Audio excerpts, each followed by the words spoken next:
इस बीच Ajay Maken press conference कर रहे हैं, सीधे आपको वहीं ले चलेंगे। बुलाया, क्रीम लगाया, भाजपा में शामिल हो गए और ईडी ने एकदम सब चीजें सफाचट करके उनको ठीक कर दिया। येदियुरप्पा साहब के ऊपर ईडी का केस दर्ज हुआ है या नहीं हुआ ये तो बताएं। नारायण राणे जी जब कांग्रेस में थे, ईडी और इनकम टैक्स के रेड नोटिसेज आते थे, लेकिन जैसे ही भाजपा में गए तो ये ग्लो एंड लवली स्कीम के तहत उनके ऊपर ये क्रीम लगी और वो पाक साफ हुए और उनको ठीक हो गए। सोमेन मित्रा जी जब तक टीएमसी में थे मुकदमे चल रहे थे और जैसे ही पार्टी छोड़ी उनके ऊपर ईडी का सारे के सारे तरीके से माफ हो गया। रमन सिंह के पता भी नहीं कि भी क्या ईडी के केस चल रहे हैं या नहीं चल रहे। मुकुल रॉय जी जब तक टीएमसी में थे ईडी के प्रेशर में, लेकिन जैसे ही बीजेपी में गए फेयर एंड लवली स्कीम में उनके ऊपर क्रीम लगी और ठीक हो गए। तो ये सारी की सारी चीजें इस बात को साबित करता है कि केवल और केवल सरकार के खिलाफ ना बोलने के लिए या भाजपा के अंदर शामिल होने के लिए इन एजेंसीज का, जांच एजेंसीज का इस्तेमाल हो रहा है और कांग्रेस पार्टी इसकी तीव्र निंदा करती है।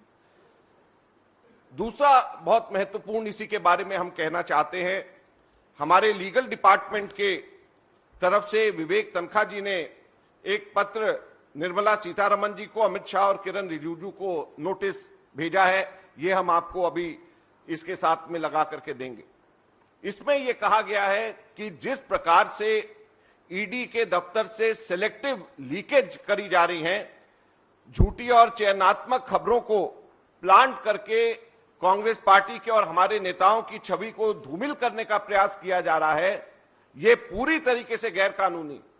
इसके अंदर इन्होंने बताया है कि कैसे सेक्शन 66 पीएमएलए का यह इजाजत नहीं देता कि सिलेक्टिव लीकेज करी जाए और इसके अंदर जिन चैनल्स में और जहां पर सोशल मीडिया के अंदर अलग अलग जगहों के ऊपर ईडी के माध्यम से लीक करी जा रही खबरें, उसका भी जिक्र इसके अंदर किया गया है। मैं चाहूंगा कि आप लोग इसको भी जरूर देखें और अलग अलग बातें जैसे कि Rahul Gandhi not cooperating with enforcement directorate, he paused, didn't respond to a number of questions, फिर were not satisfactory, the answers were not satisfactory and it appeared that he was tutored by his lawyers on how to answer and avoid certain aspects, sources said।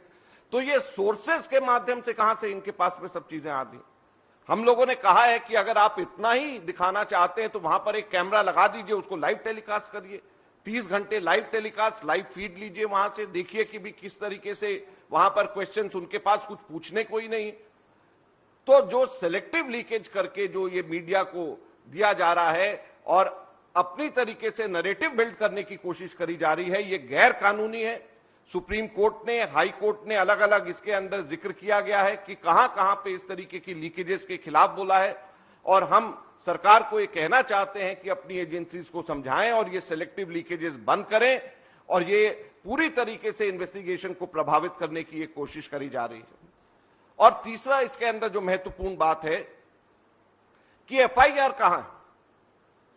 हम लोग 4 प्रश्न इसके बारे में पूछना चाहते हैं कि पीएमएलए के तहत सबसे पहला तो कौन सा वो अनुसूचित अपराध है, शेड्यूल्ड ऑफेंस कौन सा है जिसकी जांच ईडी ने शुरू करी है। पीएमएलए एक्ट में शेड्यूल्ड ऑफेंस उसके अंदर दिया गया है कि ये शेड्यूल्ड ऑफेंस होना चाहिए। तो वो कौन सा शेड्यूल्ड ऑफेंस है, कौन सा वो अनुसूचित अपराध है जिसके तहत ये इंक्वायरी करी जा रही है और किस पुलिस एजेंसी ने अनुसूचित अपराध के संबंध में एफआईआर दर्ज करी है ये तो बताएं।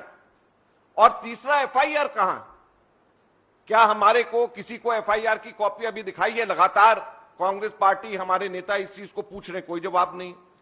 और चौथा सबसे महत्वपूर्ण है, हम आपको ये बताना चाहते हैं, इनसे प्रश्न भी पूछना चाहते हैं कि क्या ये लोग जानते हैं कि अनुसूचित अपराध और एफआईआर के बगैर ईडी के पास में पीएमएलए के तहत जांच शुरू करने का कोई अधिकार नहीं।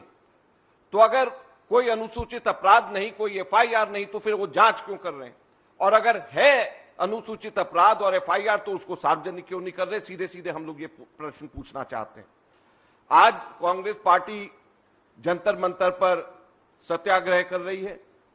शाम को हम लोग 5 बजे राष्ट्रपति जी के पास जाएंगे।